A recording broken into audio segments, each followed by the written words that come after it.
Morning, all you silly bikers out there. We got another wonderful day of riding here in store to work. Yeah. Wish I could be like some other people and, you know, just get to ride around for a living. So, while I was getting dressed this morning, brushing my teeth and things, I was trying to think of a topic to talk about. You know, it's always good to have a subject to speak on. So it's just a difficult thing because there's so much to start with. So I guess you know, I already told you a little bit about myself in my first actual moto vlog. Trying to think what else I can talk about, and I'm not going to be late to work today for once. It's kind of nice. You woke up on time rather than, you know, waiting till last minute and stuff. So, oh fuck me, it's cold out. A little cold out still. You know, yesterday was Father's Day. You know, I wish the warmer weather would get here. It's supposed to get in the 80s today, which will be nice. But so I'm trying to think of a subject. Probably, you know, since we're starting this, we'll go with my opinions on bikes to buy, since I have quite a few friends that have been kicking around the ideas of what kind of bike they want to get. Me and my buddy talked to a cop the one night for probably about an hour on what kind of bike you should buy. And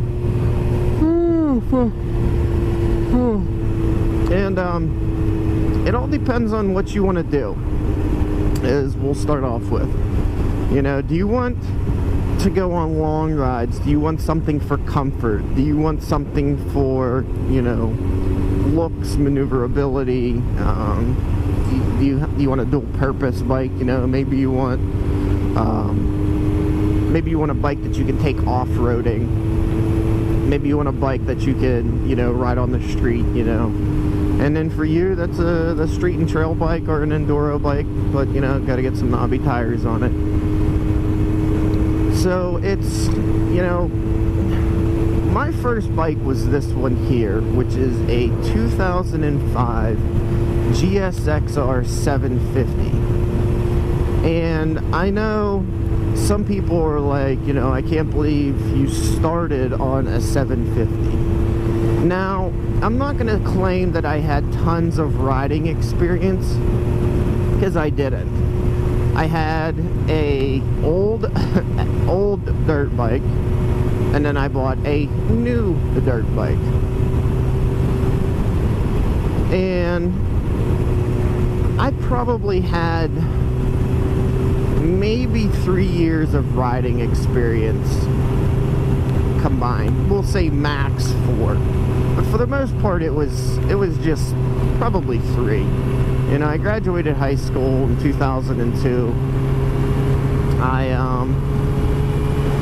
Trying to think. So I started working after I came back from basic training, and that's when I bought my good dirt bike, and I had that for, well, pretty much till 2006, beginning of 2006 into 2005, and probably for the last year I didn't ride it. So yeah, it's, you know, it's 2 years.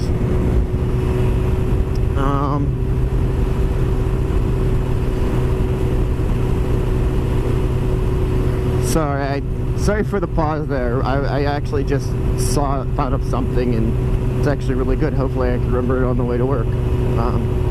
Cycle heads. I like it. So so I had that bike for, you know, my dirt bike. It was a 125 SX KTM, awesome bike. So that was my riding experience. So when I first decided to buy a crotch rocket, you know, I was gonna buy a 600 because, well, I couldn't afford anything else. You know, bikes are expensive, so couldn't really afford anything else. But we're trying to get off subject here again. Sorry.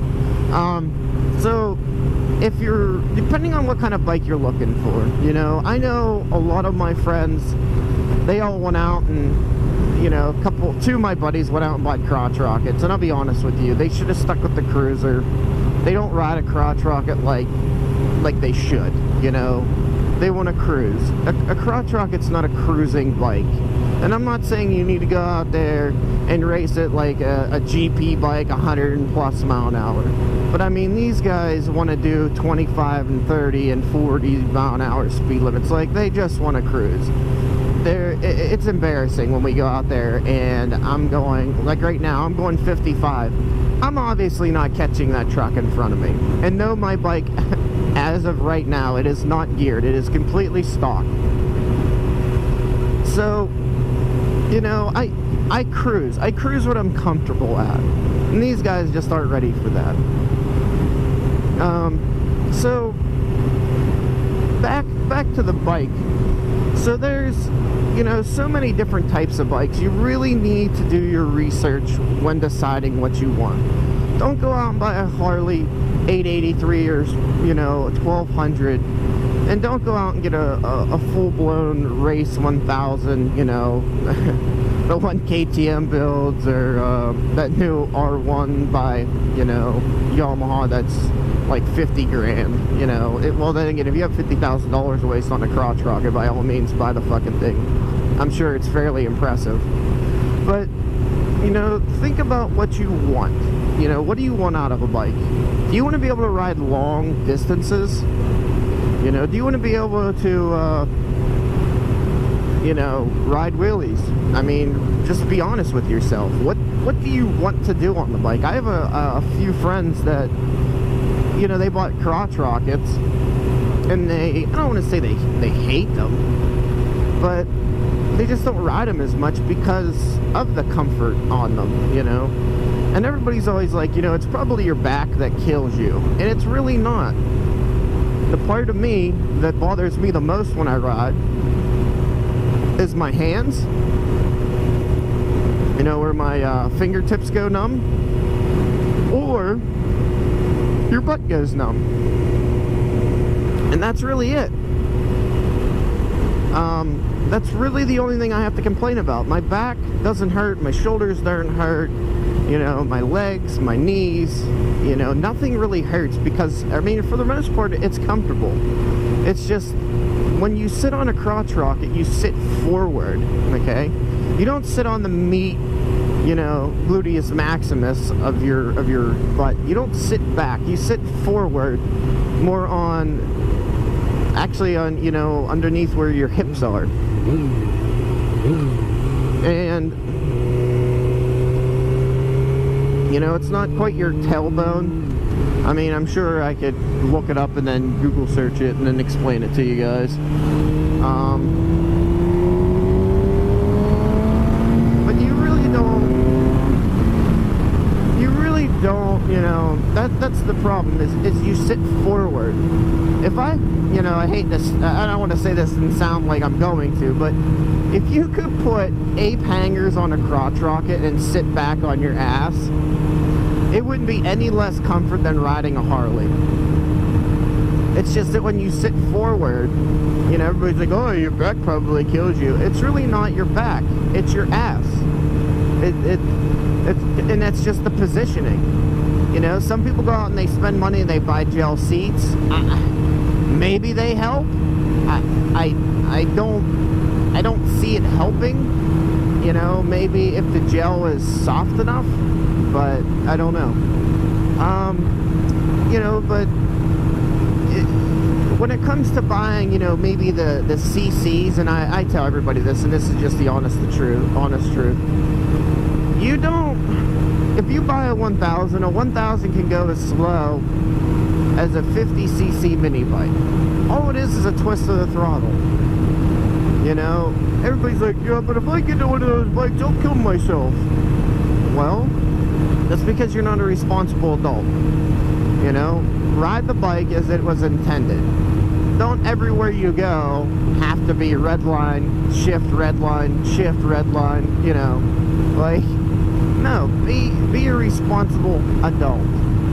And that's honestly what it comes down to when it comes to the bike. You know, don't be a dickhead, and you'll be fine. You don't need to be like, well, I need to start on 250 because it's my first bike. No, you don't. I started on a 750, okay? And, you know, it's perfect. You know, honestly, if you can afford the payment, you can afford the insurance, the 750 is the way to go. The 636 from the Kawasaki is not a bad start, but the problem that people are going to get boned on, I guess you could say, is the insurance, you know? And that's what you need to do when it comes to the bike. You really need to do your research, and that's why I say do your research.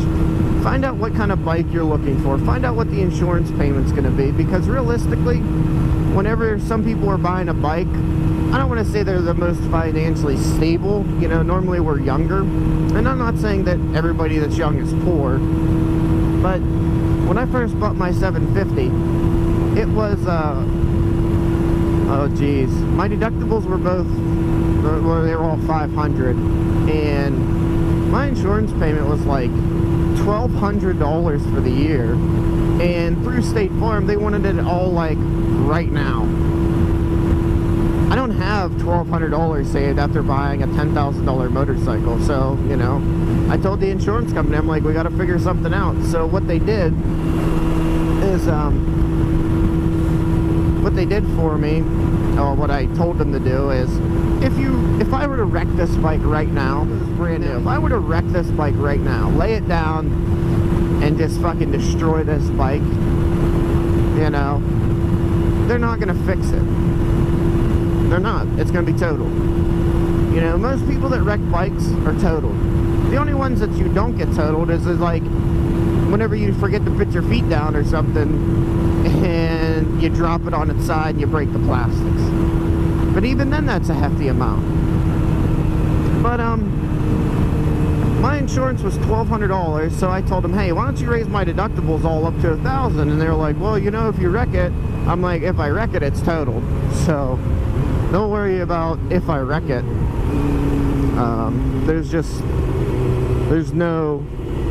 There's no reason to have, like right now my deductible is $250, and honestly that is because if I drop my bike, if I drop it, right, decide right here, I just decide to fucking throw it on the ground, and just my fairings, my plastic is $600.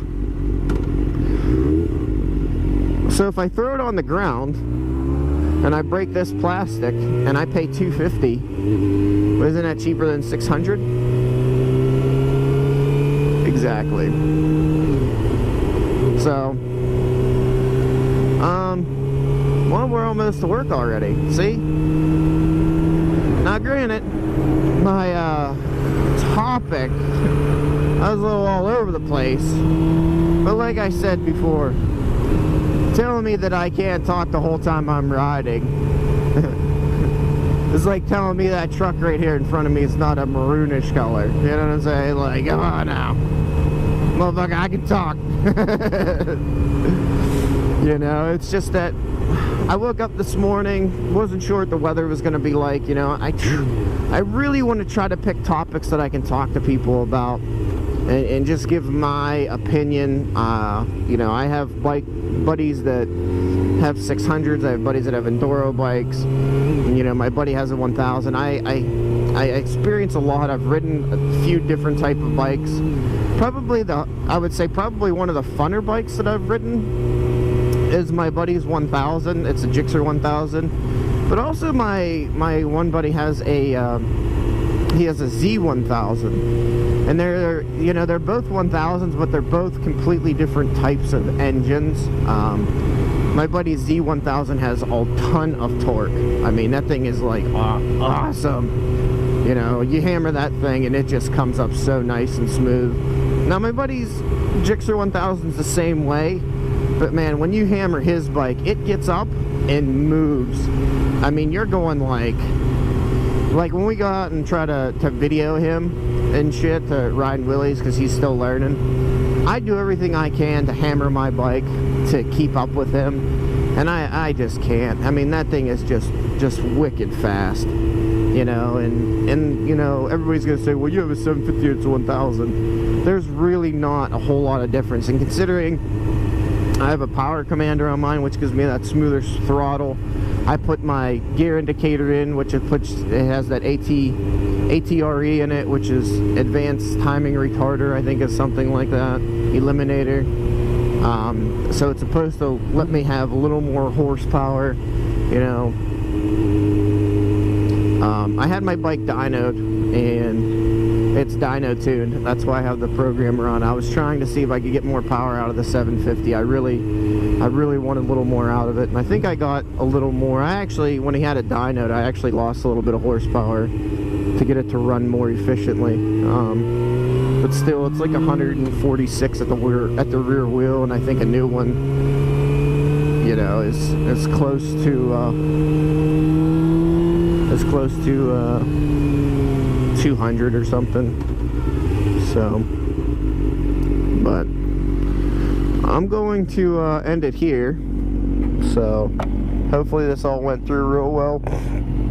I'll try to be a little more prepared next time.